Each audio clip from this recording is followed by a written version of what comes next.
I love co-op games. They foster social connections, they encourage teamwork, and they create memorable experiences. I also hate co-op games. They're too easy, they can be slow, and they bring out the worst in people. This is the co-op board game paradox. Welcome to my channel. My name's Chance, and today I'm going to be starting a new series that I'm going to call TableTalk. So this is going to be about topics like game design, mechanics, theme, maybe controversies, or player behavior, and just anything else that's not a review or playthrough of one of these games. So today's topic is going to be about what I love and what I hate about co-ops. What I think makes co-ops succeed and what I think makes co-ops fail at the table.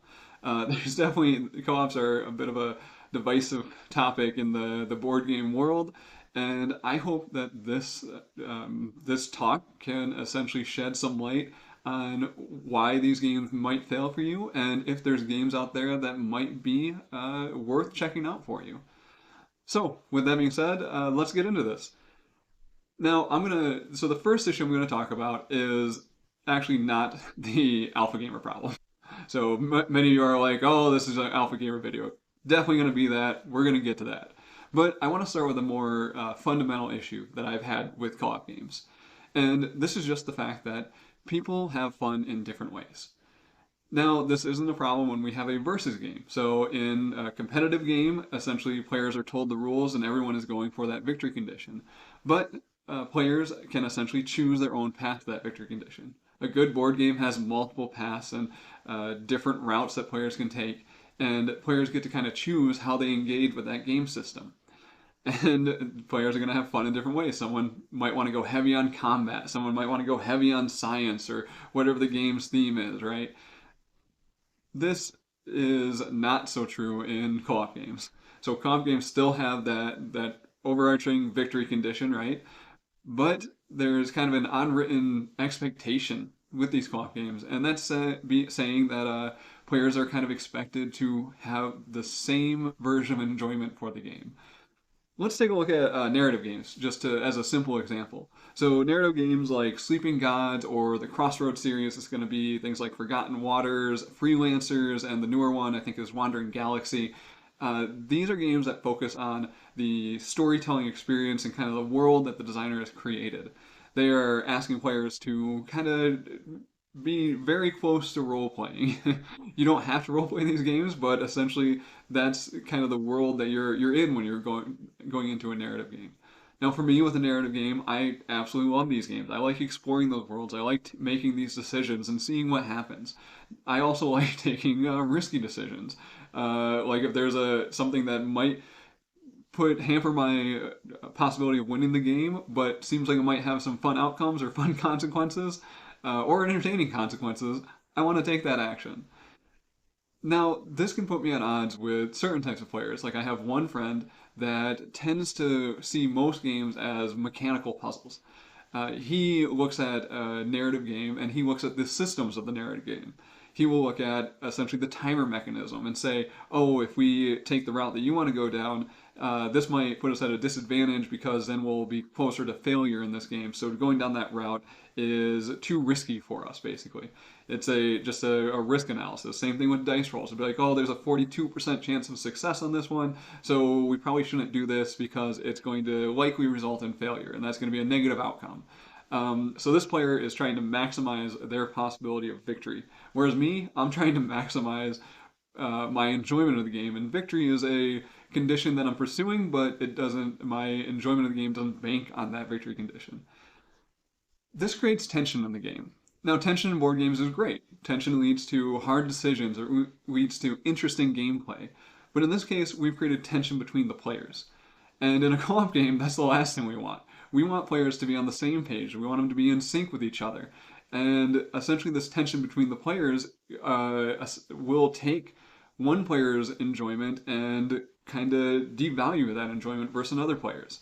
So in the situation where I want to make the risky choice, but the person I'm playing with says, oh, that will make this less enjoyable for me because that reduces our odds of winning, then one of us has to basically make that sacrifice of saying, I'm going to enjoy this game less to allow the other person to play their version of the game. Overall, There's really no solution for this. I have nothing to offer in like the game design space on how to solve this problem because this is really a player behavior issue.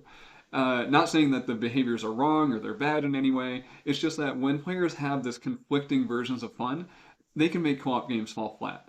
So in this case, I think it's best to just know yourself, to understand what type of games you enjoy.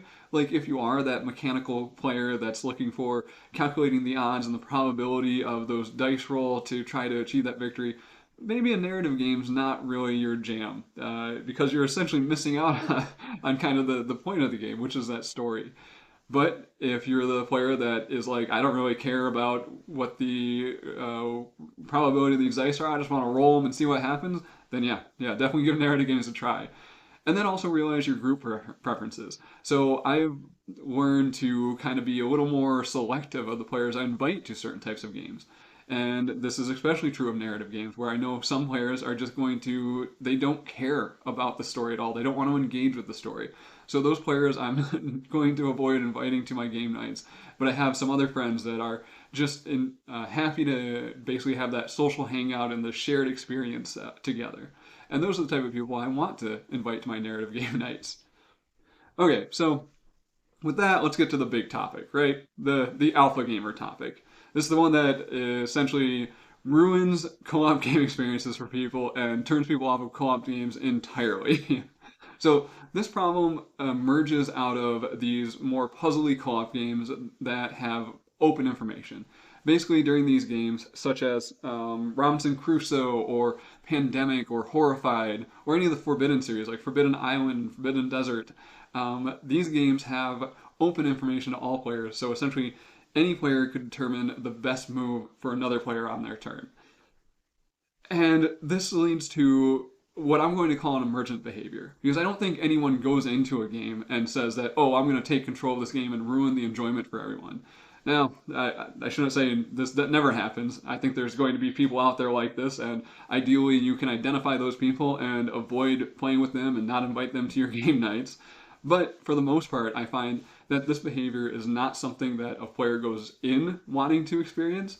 This emerges out of the actual gameplay itself. Because what happens is one player may come up with what they perceive as the solution. They may perceive it as the only solution for the game. And now, in this case, they have convinced themselves that they have the solution, and choices that don't align with that solution are going to result in a loss. Now, the player has two choices. They can make the choice of just saying, oh, I'm pretty sure I found the solution, but I'm going to let other people make their own choices and play out the game. This can definitely diminish that player's enjoyment of the game because essentially they are sacrificing some of their fun, which might be focused around reaching that victory condition, to allow other people to have that fun. Now, I think this is the best case scenario, and I would say for me, this has definitely come up before in a game. I played a game of Marvel Zombicide where essentially we reached this kind of fork in the road where I saw that if we took one path, we were essentially guaranteed to lose. I ended up, I wasn't very pushy. I value other players' enjoyment of the game more than my enjoyment of the game and more than my desire to win the game. So overall, we went down that path that I saw as kind of the lost condition. And yeah, we did end up losing. So maybe I was right. But either way, I kind of, at that point in the game, I was like, well, we've lost. Now I'm just going to be rolling these dice for another 30, 60 minutes, and it feels kind of pointless. So it definitely ruins my experience in that game. But the other players still had a good time, which I think was important. Now, this also happens when I teach games. Like if I'm teaching Robinson Crusoe, I played this solo a decent number of times. And essentially, I know some of those early mistakes players can make. So in this case, do I allow those players to make those mistakes? Because I do my best to teach, I do my best to call out some of these issues, but there still is going to be, it's just an advantage to having played this game like 4 or 5 times. So when I bring in a new player and they're about to do something where I'm like, oh, that's going to put us at a huge disadvantage if you take that action, do I stop them and tell them, oh, hey, that's a bad idea, you should probably do this action instead?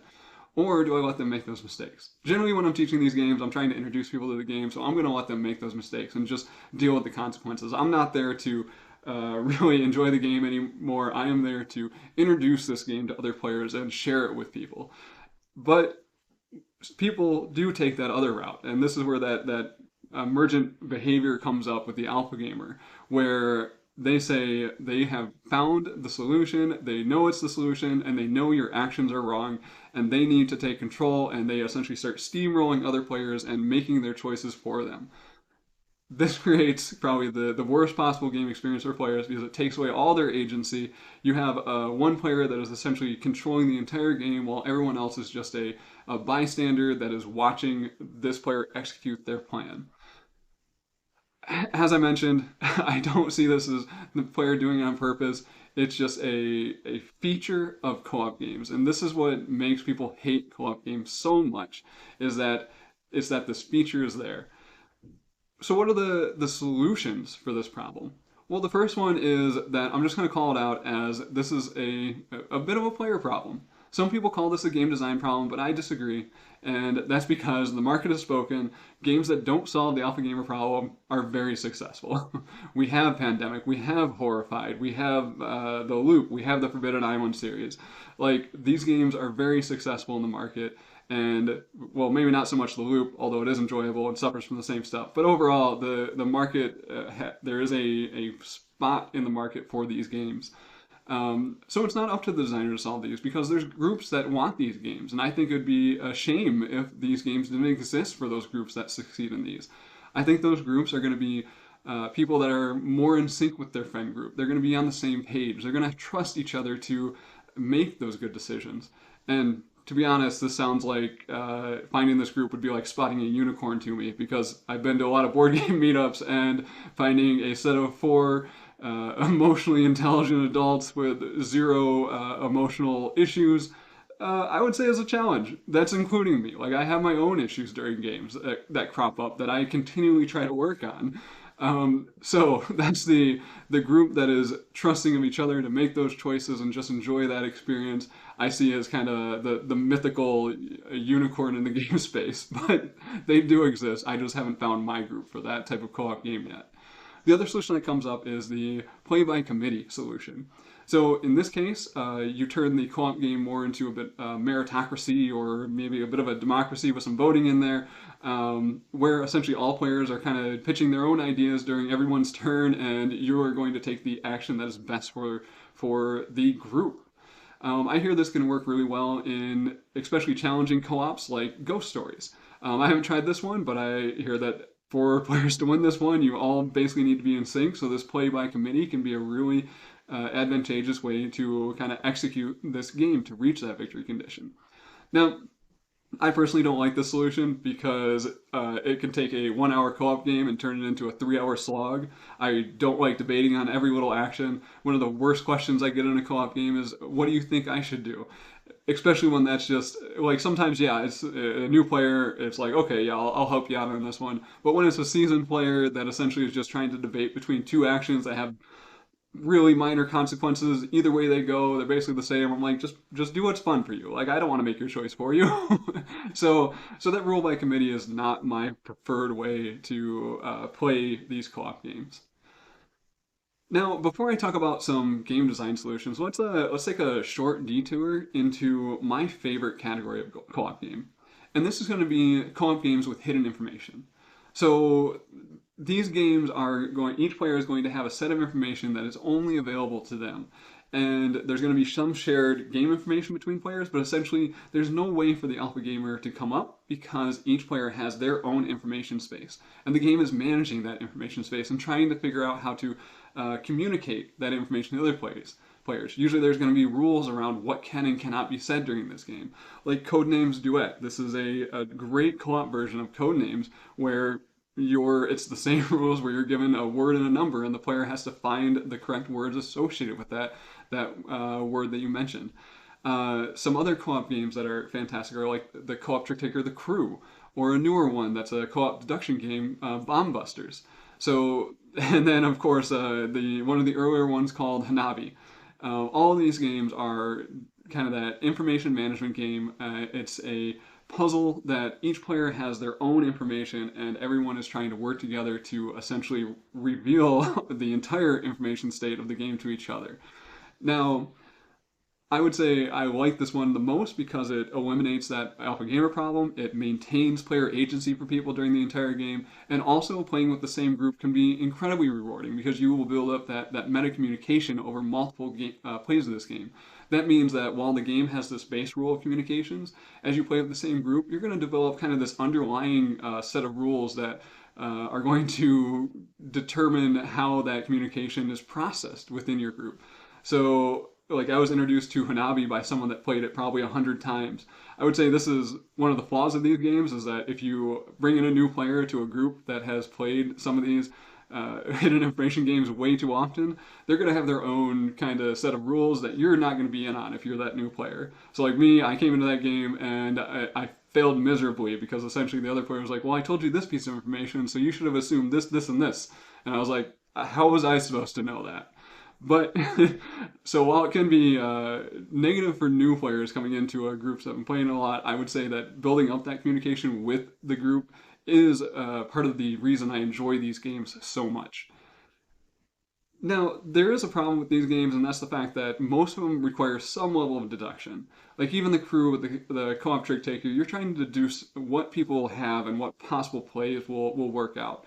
Bomb Busters is clearly a deduction game where you're trying to figure out what numbers people have hidden behind their player boards or screens or whatever. Um, and in these cases, there's just some players that they're gonna feel dumb playing deduction games. They don't enjoy feeling like they're not playing at the same level as other people. If they can't figure out the or deduce the same information that other players can on their turn, then they're gonna feel a bit slower. And it's gonna be an unpleasant experience for them. So unfortunately, these games, while I absolutely love them, they are not the game for everyone. So this brings me back to those puzzle games because I feel like these are better intro games. And the question is, are there puzzle games that can kind of take advantage of this hidden information game? And this brings me to a few games that I just want to highlight in the co-op game space. First one, I'm gonna just the elephant in the room, Gloomhaven. they I played this one solo a bit, and I honestly didn't enjoy it that much. I found it a bit of a dry tactical puzzle and too fiddly to maintain by myself. But at the co-op game, the co-op multiplayer experience, I think they added a rule in there that it's just the smartest decision they could have made to make this game be a better co-op experience and avoid that alpha gamer problem. And that's the fact that players will simultaneously select their action cards in secret, which will then determine that initiative order. So by doing this, you eliminate the problem of one player being able to take control because essentially every player has their own hidden cards, and then you also add in that tension of the is that player playing a low initiative or a high initiative? So you're adding in that tension between the players, which is actually a good tension where you're hoping to avoid these mistakes. But then when those mistakes happen, you got to figure out how to get out of those situations, which makes the game enjoyable. Now, this does still have some of that deduction in there because of the whole, oh, do they have fast cards? Do they have slow cards in their hand? But it's not really the focal point of the game like it is in, Bomb Busters. Other games that I think use this kind of simultaneous play to its advantage are going to be Spirit Island and Daybreak.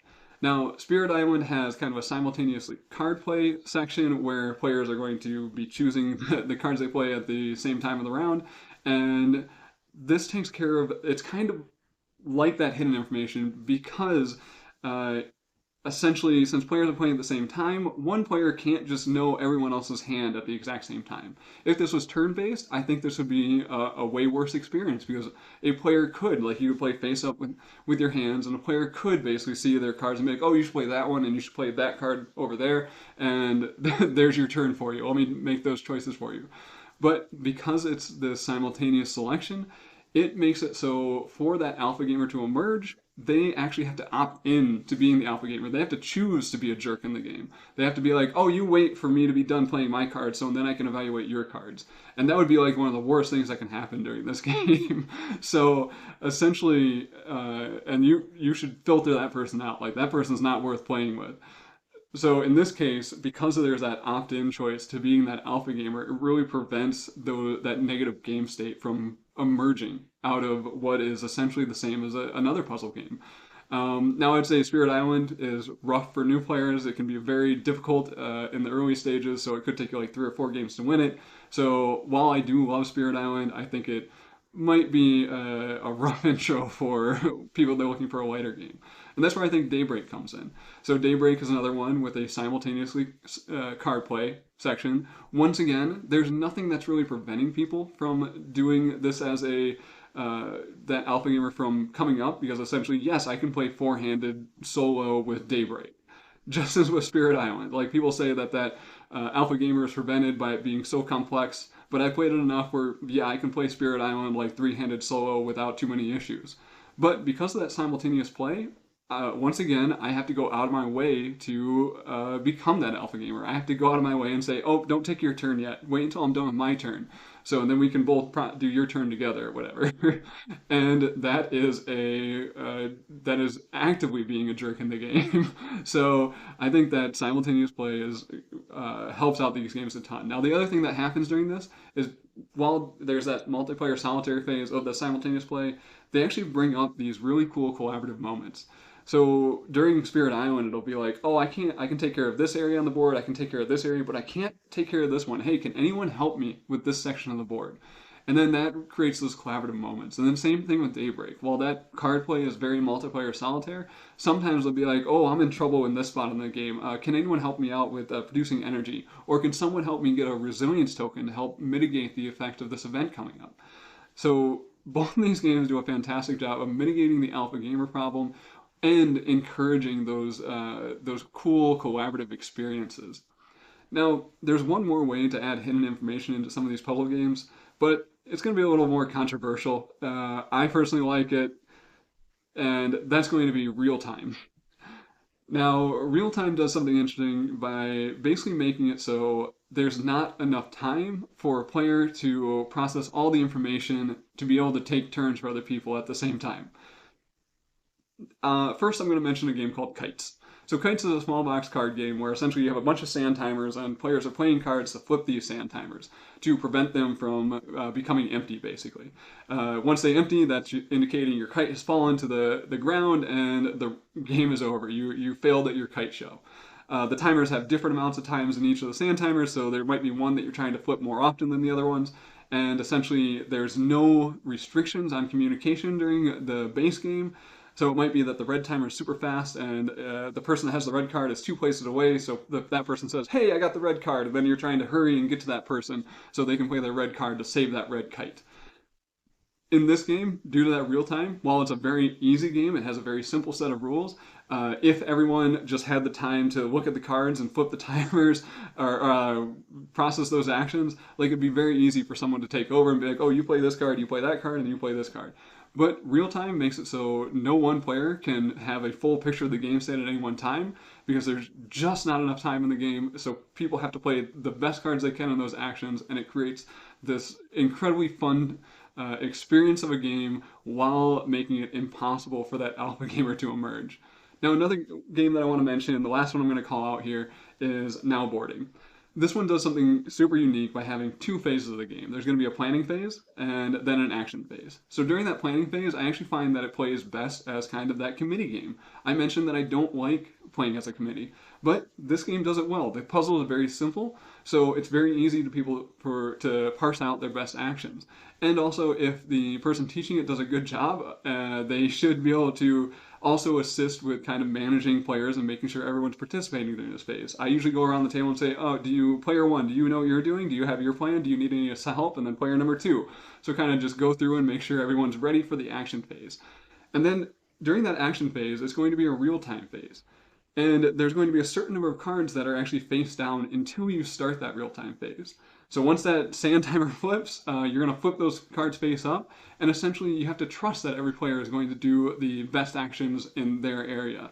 There's not enough time for a player to take over and be like, oh, wait for your action. Let me do my turn, and then make sure you're getting the right pieces moving. Because essentially, once that sand timer is done, you're done with that round. And while there's plenty of time for you to carry out your own actions, there's not enough time in there for you to go out and help out with other players. So once again, this real-time component does a good job of kind of it doesn't fully hide that information from other players, but due to the nature of the speed of the game, it essentially makes some of that information hidden to the players that they just don't have time to process that information. So I hope this gave you some ideas of the kind of the pitfalls that I've experienced with co-ops and where I think some of these co-ops succeed. I would definitely appreciate it if you left some comments on some of your experiences with these games, or if you have things that you think I missed, or maybe topics associated with this that I should talk about in the future. Now, so with that, I'm going to be done with this topic for today. I have a ton more to say on this, so there'll probably be more videos on the co-op gaming genre in the future. But for now, thanks for watching, and of course, please like and subscribe.